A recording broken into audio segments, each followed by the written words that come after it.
na eme the next CEO evama Kotoko na new body omo hwe de sana omo CEO no de ama Asante Kotoko ebi so omu ni sikani ko Kotoko nya sika de bia mention di ni sika sa ebi se bi businessman o ya ebedu mebu obebre enti aside say ni pan wo sika no onye business minded.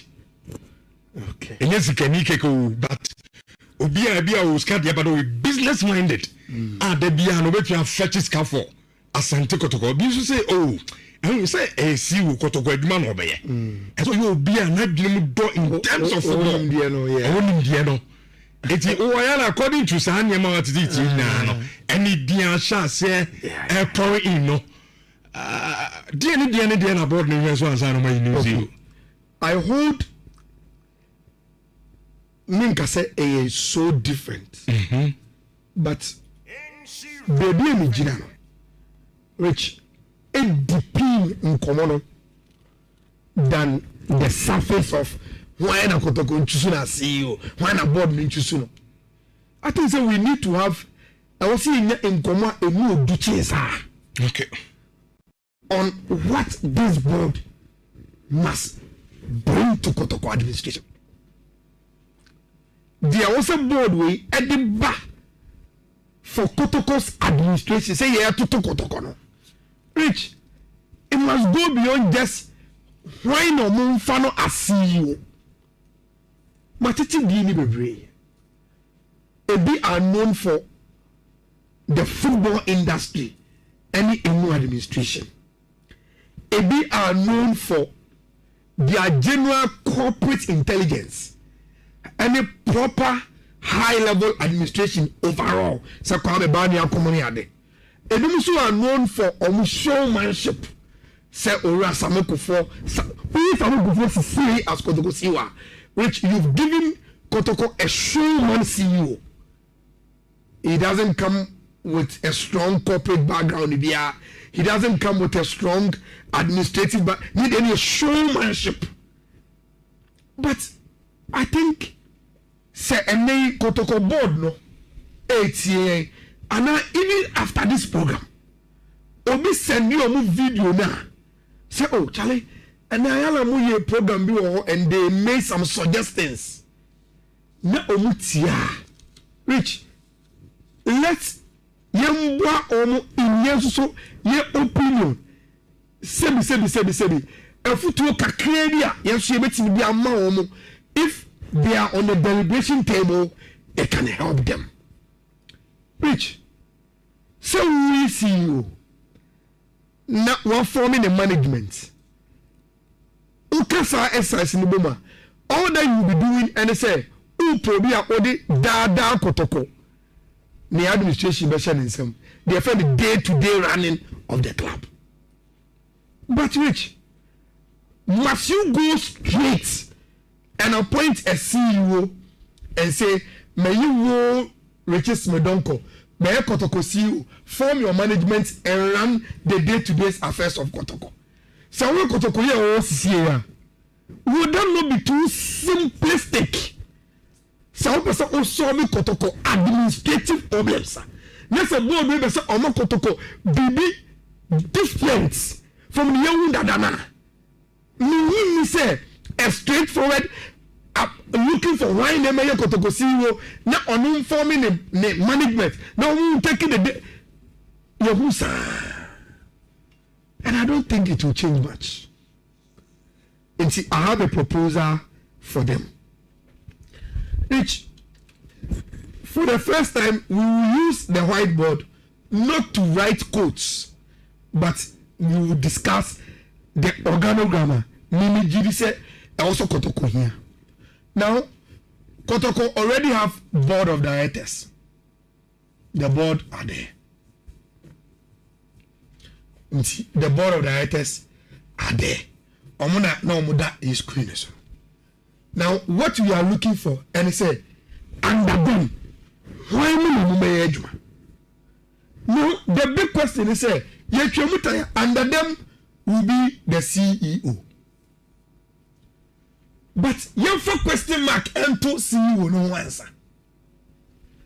who say see you when I be choose no. Which see it me ni and kofo no mo ba be adwuma. The department that will work under him. Then everywhere me okay. Say adwuma ni say na tie dia. Anya so we say anaso obenti ene betimi aye. Enti me which I have proposed say Kotoko here 4 departments. 4. And sana yahu they are perfect fit for the CEO job.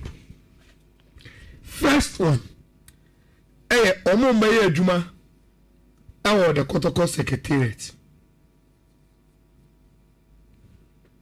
Second one, omo mbaye adwuma from the finance table. Third one, because Kotoko is a football club, omo mbaye adwuma on their sporting projects.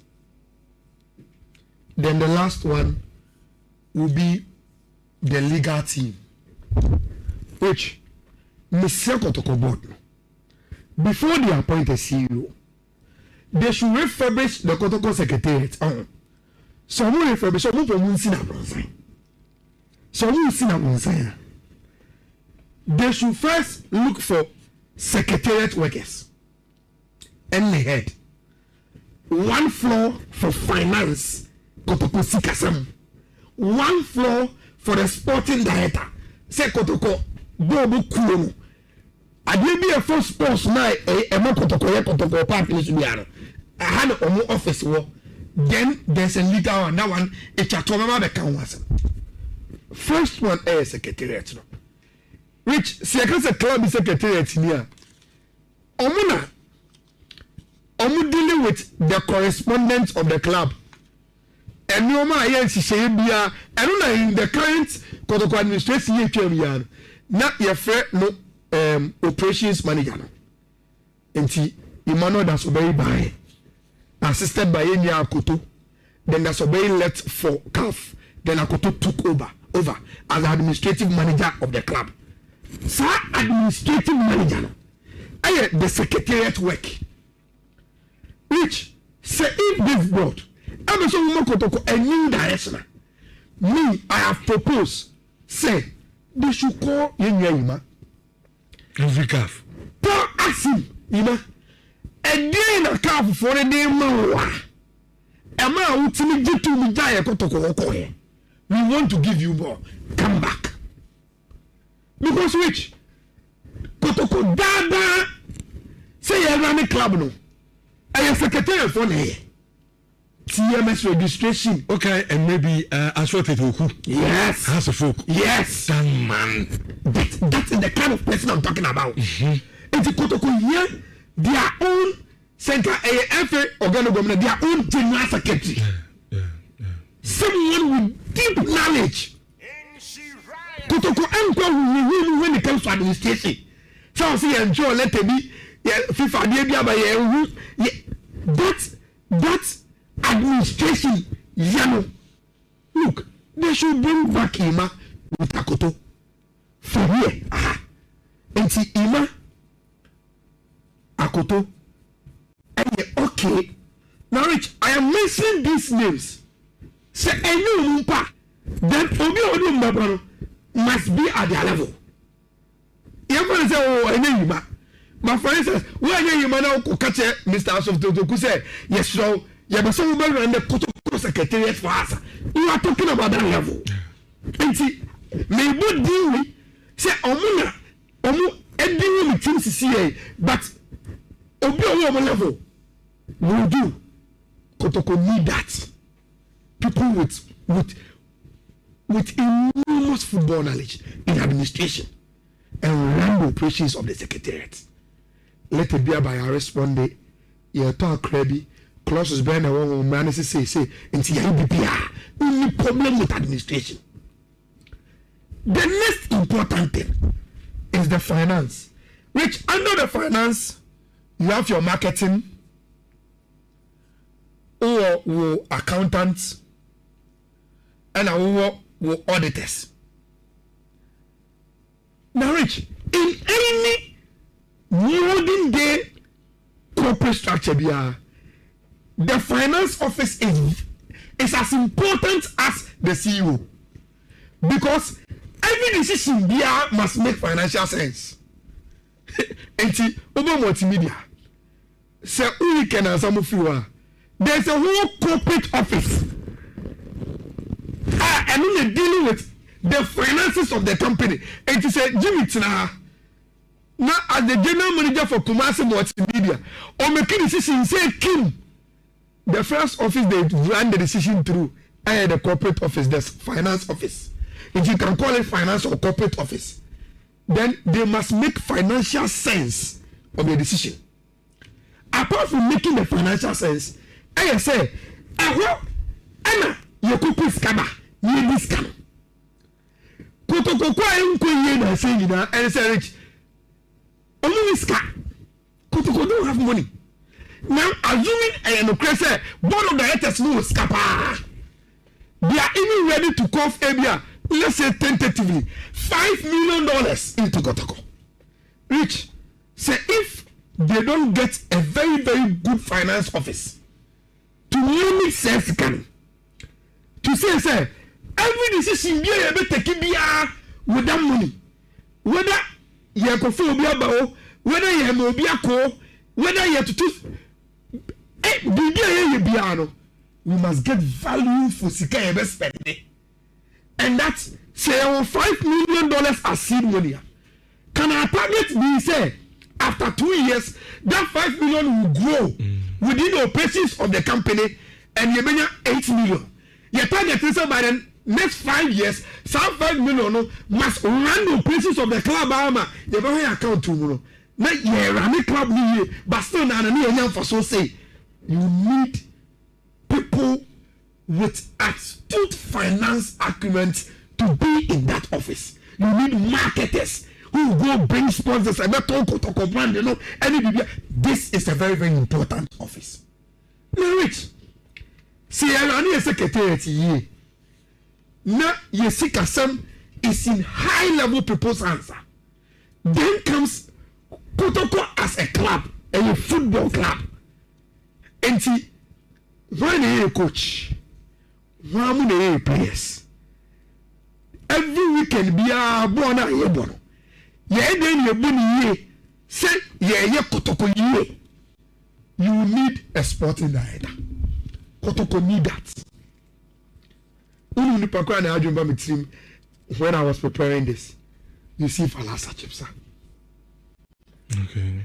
The only problem with Chipsa, and they say, Rich, to be a sporting director for a club is a Kotoko. He must resign from a lot of the roles involved as a player agent and it's a new man. As a conflict of interest. Fantastic. And again, I will use the name Yusuf Alasa Chipsa as an example. But if Kotoko is able to get someone like him on links, Chipsa there. You get it. It's too big. Sir Chipsa able to focus on the direction of Kotoko. He can't get you a coach that will fit at the end. He can. He can't get you say oh yeah recruit players for that direction. Chipsa can lead with other recruitment and other scouts and say okay then these are the players you are bringing in. Chipsa can write you a sporting document. I check Kotoko sporting policy, into recruitment policy, coaching policy, philosophy. Chipsa can give you that. In consultation with Nhyira Abdul, they can give you a blueprint of Kotoko sporting project. Say a 5-year development plan in PA. Chipsa can give you that. And the Kotoko will need someone like him as the supervisor of the Kotoko sporting project, from coaches to players to youth development to BBR. I don't know wrestle. And to the moment we call for management meeting, and there coach, players, youth team, every report is sent to him. He presents his dossier and make argument. Oh, this 20th season, I was say for 7 players in back. Many coaches doing command or say a right back one year, your left back in your way, your near scouting report doing command, almost a right back to be a Cote d'Ivoire. And see, me no moving command in the you get it. Or a national team player. You need fantastic. You need someone who understands the sporting arena. Or catch you say you give the person target. The person knows the direction. He developed the framework and he works with it. You need someone like that. Rich, the last one in the and I got a legal team in a way. In your Brazil food now. One part very important, but because Abia could consider having any problems behind it, I am entirely exposed. Nancy, well, Safuduku as the communications director was virtually Kotoko's legal person.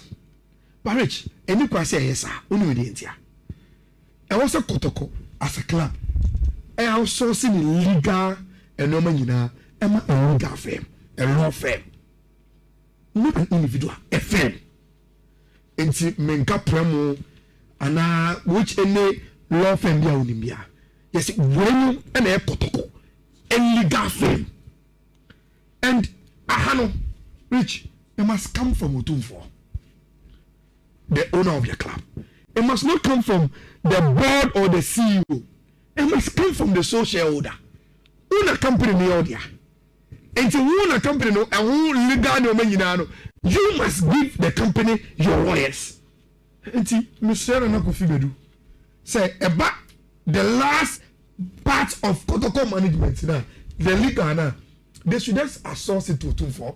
A law firm, a law firm, a legal test, a man, she say, a free necro, every Kotoko legal thing, just give us one person on the management. Send a also bring your legal perspective to it. Now, Rich, Sekotoko, Imani Akoto, as the head of the Secretariat, they have their finance and also corporate office with very, very astute finance people. It be a marketers, it be accountants, it be auditors, our most office. They have Chipsa and his people. Our Juma under him, fronting the sports in a year, coaches, players, will be a show Masiwa. And Kotoko have outsourced their legal department to Utumfo's law firm. I will take care of her. Now you agree with me, say, okay. Say if these are the components of Kotoko Secretariat, then you are coming in with a CEO that can bring these departments together, run them as the boss. Obia reports to him. Offer meeting who targets in here, then why you found what is your plan? You submit to him. You deliberate only the fact just okay. I had to be a high end say kakra, I end to say our monitor checks and balances. Now Rich say Kotoko Sadiri. Me assure say if they are able to do this, and you have a number from Yabomudi Asiwa, you quickly cancel their name and say no, then they can't do their job. Well, when you're a corporate person, you get it. True corporate person. That is it. And Rich, one thing I'm going to say, when these institutions and I said these departments are formed, it shouldn't be political rooms. Say assistant administrative, and Yima, and I say no. They are secretariat workers. They are a Kotoko for Majuma. Whether board best CEO best these people must be unless area or men to know target then you change. And Ayala, baby, I'm no yardini. You say as what to who and me bonidi. The number of years would you has a book. Yeah. Has be bien papa him. Yes. He knows everything. Of course. He has a folk. Of course. And those days he has a problem. As for the way in the problem. I wouldn't say Oko in Impo. I could be, I think, of sad. Yes, Mekai. He was consulting for a lot of Kotoko issues. Issues the brain. That's for the top level. That is the kind of person I'm talking about. And that is the kind of organogram I am expecting this new board to give Kotoko. And when they say, oh, now today we are unveiling Kotoko management, which is not about individuals, but it's about permanent offices. I creative. Every day beyond. The standard of those offices will always be there. I'm not saying people can work permanently in those offices for 10 years. Even the biggest clubs crowd, which they change these people as and when club the airport in him. But once you lay the basis for proper corporate governance, now overseas office say, no, I can say you perceive this. A bit near but these offices and come and work with targets, no. Rich, sebi. And you will be a member say, move from your Juma Kotoko, and I say, me now for some binti, and I may relationship with a binti, Mumma, baby, I'm so many Sanami Yajuma. And even with a Sanko Fona, which only the administration Biano, almost a Mumboni Bonitoko, not a pen be asking for Munsa Babino. Rich, when you go this, they will start to run away from the club because then they know, say, you are bringing proper standards to Kotoko. And so JHN also okay, they say, but they are the next one here and yam level. Now, Rich, say if they are able to do this, maybe one advice they say they should consult and outsource to company they say KPMG. Then they should advertise, say they want a Kotoko CEO. Obian for receiving bra. KPMG will do interviews. They will tell you we have a secretariat, we have a corporate office, we have a sporting office, and we're a legal team. We want someone who can bring them together and maximize our productivity. At the end of the these are the targets with a seed money of say. We want to multiply it after this years, after say. People go through the process naturally. Interviews, presenting on CVs, telling you what they can do. At the end of the process, which Kotoko will get not only an ideal CEO, but a CEO. Obiabe to say he is not coming out of a political system, but a corporate system, and everybody will respect. Obiabe no grudges behind in the past. He is a CEO that came out of a corporate process. Obiabe Yasem. And you will be interested in anybody. And you want to receiving the money more. What he has shown the corporate people say, or meet him the and you are for the Juma. Rich, okay, that will bring sanity. Mr. These people, as you see, Obia our video, can send it to them. Say, yes, you are doing Nhyira on the process that they are going to go through. Any edumedia do almost said also here as the new board of directors for Kotoko no omo ebetimi agadi omo na omotimi e dey omo Macron catering services panipa ene dia katache Dr. Edu Ahunkra Uti show no. I think I know that. Oh yeah, so okay say maybe oba ha. Yeah, very nice man. Oh yeah. Uti show no. Na also suggestion be about the okay. As a marketing should be separated. As separate from the finance. Okay. Of finance and technology. And also no denka ni advice ana. Okay. Also suggestion. Okay. So that is why in the submission at a point I was using finance and corporate office interchangeably. Okay. Say a corporate officer. Then you have the finance department and you have the marketing department. Okay. Separate bodies, but under the corporate office. For instance, over multimedia, your corporate office. Under that corporate office are the finance people, the accountants, and and there's a marketing and also different head of marketing. So if what Mr. Henko is suggesting is very, very good. Kotoko must go corporate, Rich. Okay. Semester mentioned, I say good corporate governance or structure is paramount for every institution to thrive, including football.